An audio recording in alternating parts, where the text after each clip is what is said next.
Sabon. Bagapangga ko sa kanang sa kawalan ba ana sa lamig ana ko.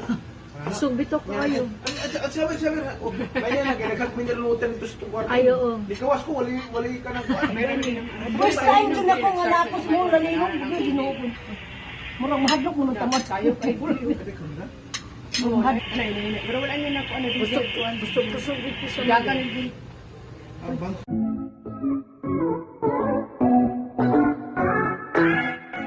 Mami Junisha finally nakauwi na mula sa kanyang pagkaka-admit sa hospital. Ito nga rin ang unang araw na nagkasama sila at nagkita ng kanyang asawa. Dahil nga mula pa sa Iloilo ang kanyang asawa, hindi na rin niya nakasama ito habang siya ay nakakonfine sa hospital. Kaya naman ngayon ay sobrang miss na miss nila ang isa't isa at finally, free na si Mami Junisha na gumala at lumabas ng hospital. Panoorin at kung hindi pa nakasubscribe, don't forget to click subscribe and hit the notification bell to keep you updated.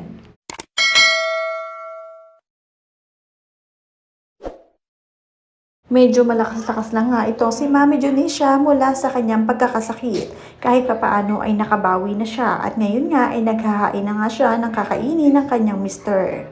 Napaka-sweet nga nila sa isa't isa kahit ang kanyang mister ay inaasikaso rin siya dahil alam naman na may kaedara na talaga ang kanyang partner na si Mami Junisha. Basta sila ay sweet lamang pag sila ay magkasama kaya naman si mister ang nagpapalakas kay Mami D. Ito nga yung time na kadarating lamang ng asawa ni Mami D mula sa Iloilo.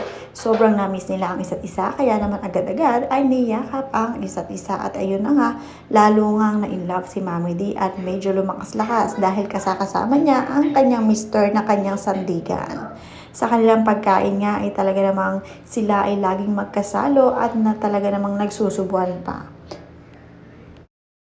Kung bakit nga natapat pa na si Mami D ay nagkasakit habang wala ang kanyang asawa. Hindi tuloy siya nabantayan nito sa hospital noong siya ay na-confine.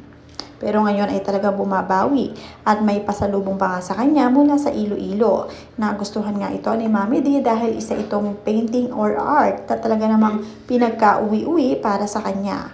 Mahilig pala sa bulaklak itong si Mami D kaya naman talaga napakasaya niya na dumating ang asawa.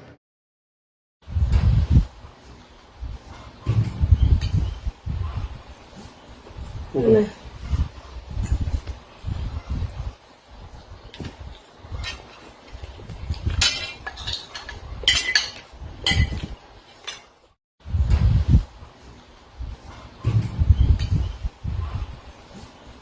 Ano?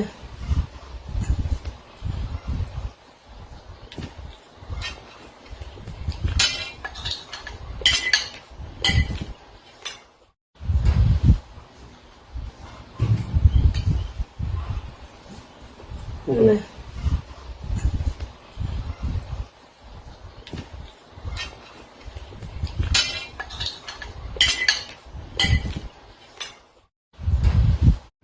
Ngayon nga ay nakakapag-makeup at nakapag-aayos na muli si Mami D, lalong-lalo na ang kanyang kilay dahil kilay is life. Nakapagsusuot na muli ng mga magagandang alahas at talagang posturang-postura. Hindi gaya noong siya ay nasa hospital na talaga namang nanlata ang kanyang katawan at walang sigla. Ngayon nga ay talagang nakakalakad na rin siyang mag-isa ng walang alalay. Kaya naman si Mami D patuloy lamang ang pagpapalakas para naman nang sa gayon matagal pa niyang makasama ang kanyang asawa. Dahil nga sila ay nakalabas na ng hospital ay kailangan naman nila na magpa-follow up, check up mula sa kanilang pagkaka-confine dahil para naman tuloy-tuloy ang paggamutan ni Mami D. Ang findings naman ng doktor ay maayos at wala naman na daw komplikasyon at wala na sakit.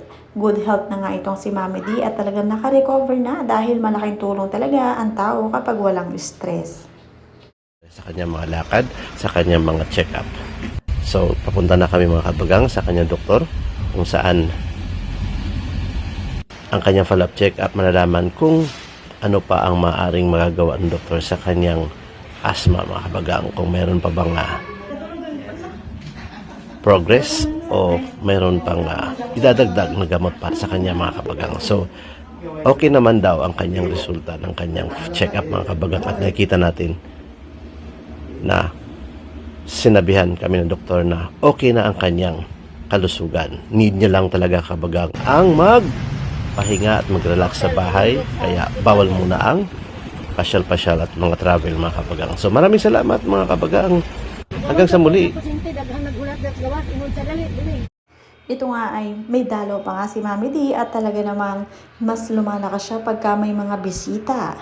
Okay na okay talaga ito para sa kanya dahil matanda na nga rin ito si Mami D, mas sumasaya ang kanyang puso kapag may nakakausap na mga tao sa paligid.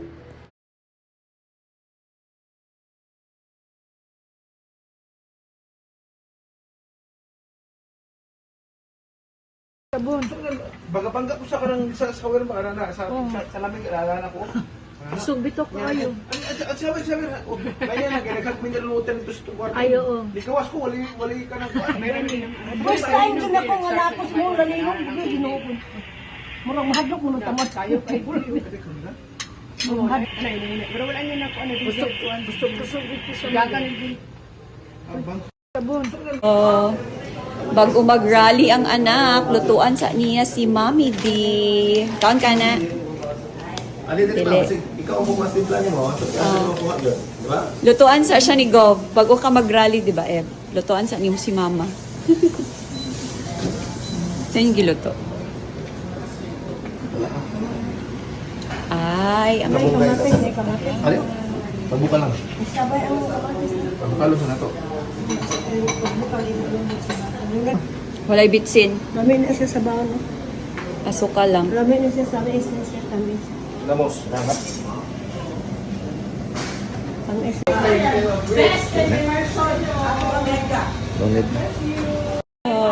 Ipagawas lang na. Kamusta? Kamusta mga kabagang? Ayan po, may lakad kami ngayon dito ni Mami D. At ang lakad na ito ay sa kanyang doktor. Kanyang follow-up check-up mula nung siya'y nakalabas ng ospital. Dahil hindi ko siya nasamahan nung siya'y na ospital mga kabagang dahil nasa Iloilo ako ng mga time na yon dahil namatay po yung aking father. Kaya this time, dito na ako sa Jensan, nasasamahan ko